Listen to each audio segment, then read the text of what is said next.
Good morning, children. In this video I am going to continue the second chapter of history, and to revise what we have done in the previous video, I'll just recall how after the defeat of Battle of Plassey, Sirajuddaulah was assassinated, and Mir Zafar and Mir Qasim, they were the puppet Nawabs in the hand of Britishers. But after the death of Mir Zafar in 1765, the Britishers decided that they are not going to have any more Nawab. Instead, they are going to control Bengal themselves. They acquired the right of Diwani of Bengal and in 1765, which helped them in many ways. They didn't need to take the permission from anyone. The main benefit was that they don't need to import gold and silver from Britain. Instead, what all revenue they used to collect from Bengal was used to purchase the goods from India. So, Britishers they were gaining maximum profit. Okay.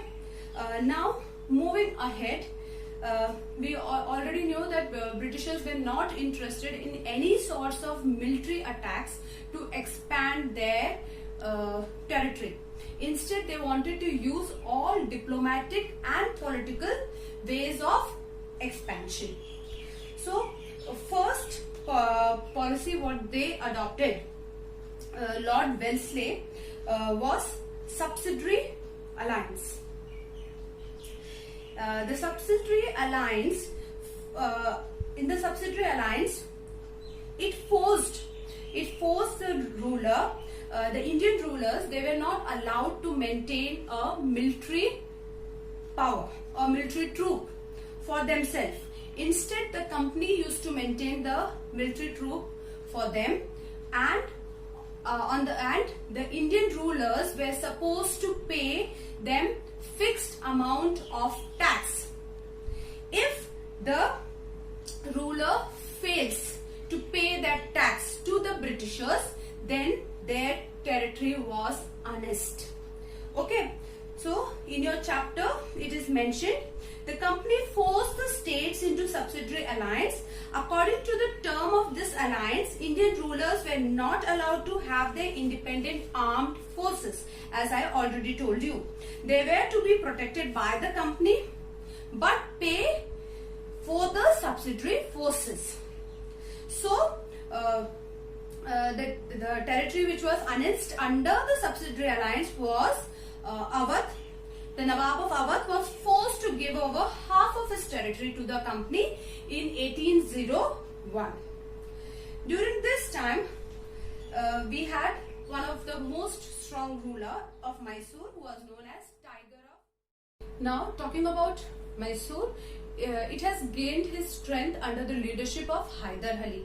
He was the father of Tipu Sultan. We all know Tipu Sultan was known as Tiger of Mysore. Now, how did he gain this name, Tiger of Mysore? It is said that once his French companion and he was going through a forest when suddenly a tiger came in and all his arms fell off, and barehanded without any ammunition in his hand, he fought with the tiger and won. So that's how he got this title, Tiger of Mysore.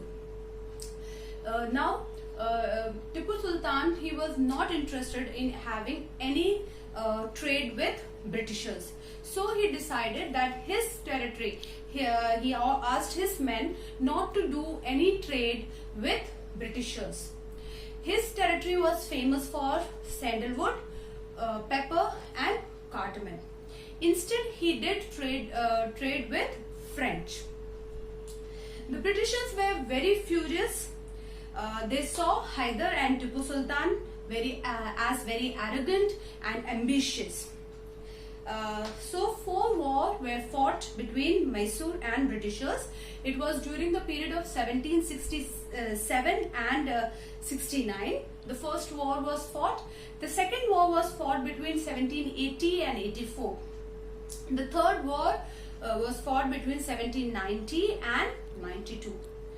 And the last one was in 1799, and this was the last battle fought in Sri Nagapatnam, and in this Tipu Sultan was assassinated. The reason for the defeat of this battle was that Britishers, along with Britishers, we can say Marathas also, and the Nawab of Hyderabad also joined together to defeat Tipu Sultan. Okay, so now the war with the Marathas. From the 18th century, the company was sought to destroy the Maratha power. The Marathas were subdued in series of wars. The first war was ended in 1782 with the Treaty of Salbai, and the second was an Anglo-Maratha war between 1803 and 05, and then finally comes the third Anglo-Maratha war, that was between 1817 and 19.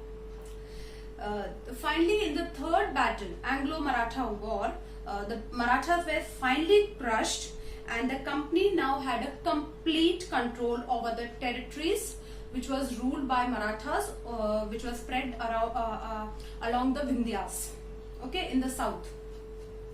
Now we are going to talk about the policy of paramountcy.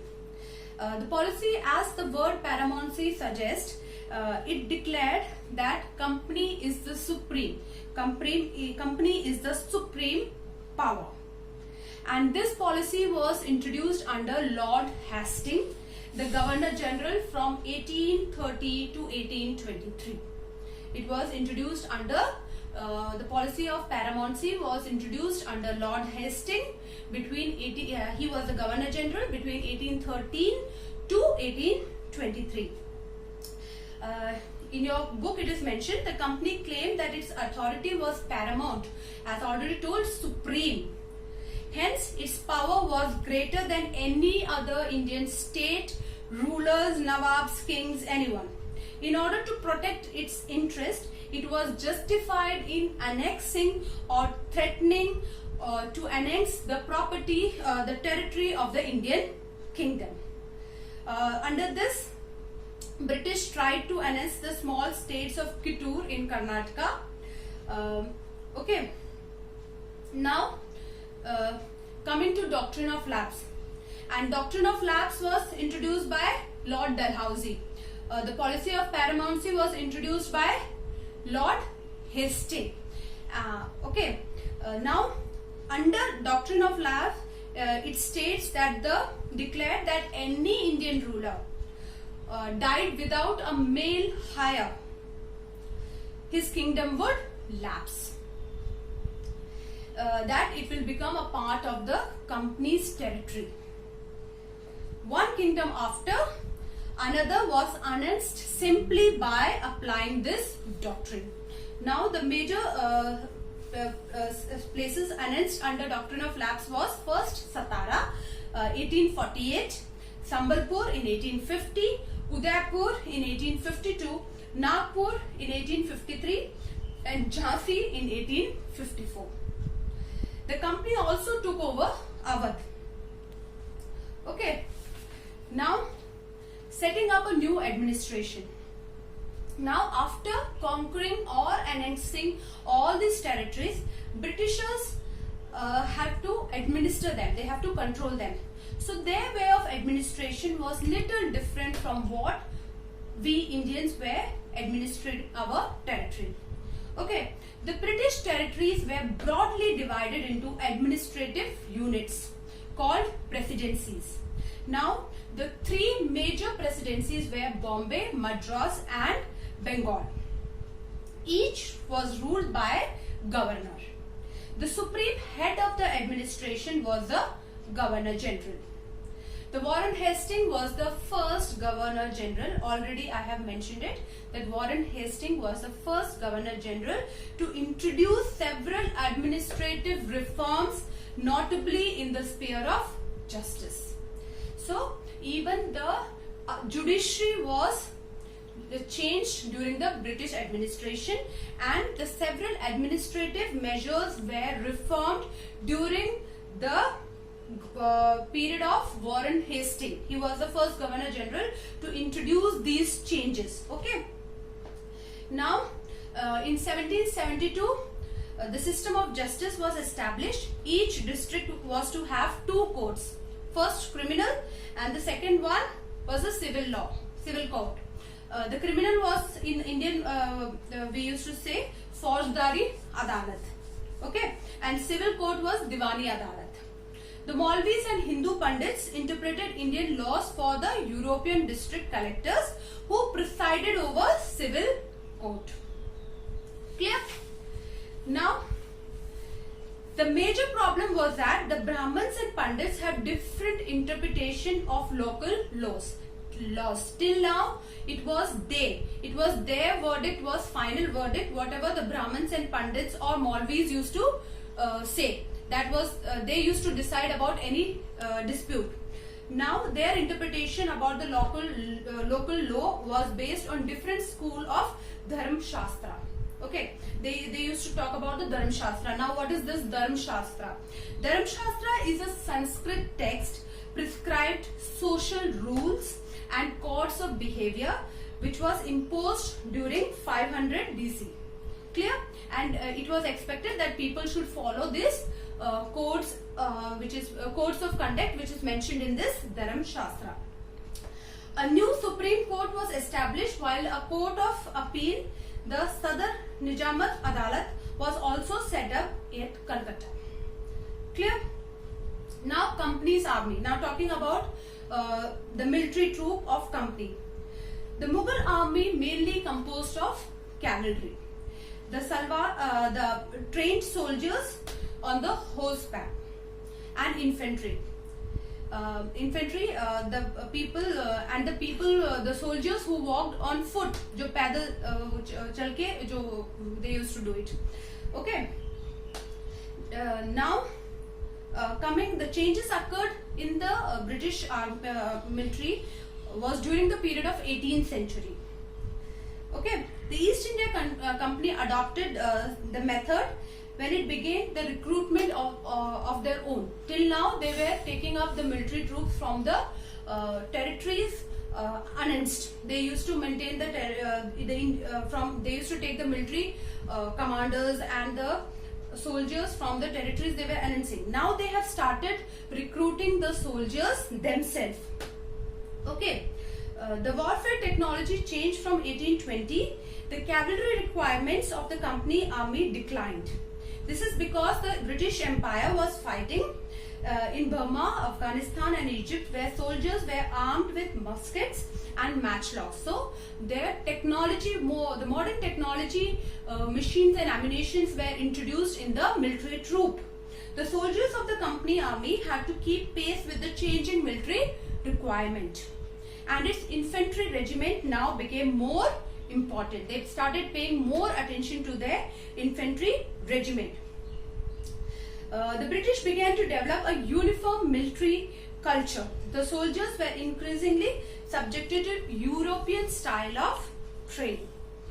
Clear? Now, summing up all these, we can just say by 1857, the company came to exercise the direct rule over the 63% of the territory and 78% of the population of the Indian subcontinent. Okay. Combined with its indirect influence on the remaining territory and population of the country, the East India Company had virtually the whole of India under its control. Okay, hope you have understood this chapter, and if you have any doubt, we will be having a doubt clearing session today evening through Google Meet. You can ask your questions there. I have uploaded the question answers in your e-care. Okay, please go through the notes, read the chapter and thoroughly go through the video which I am going to upload, so that when you ask the doubt, I can answer and clear them. Okay, so thank you and have a good day.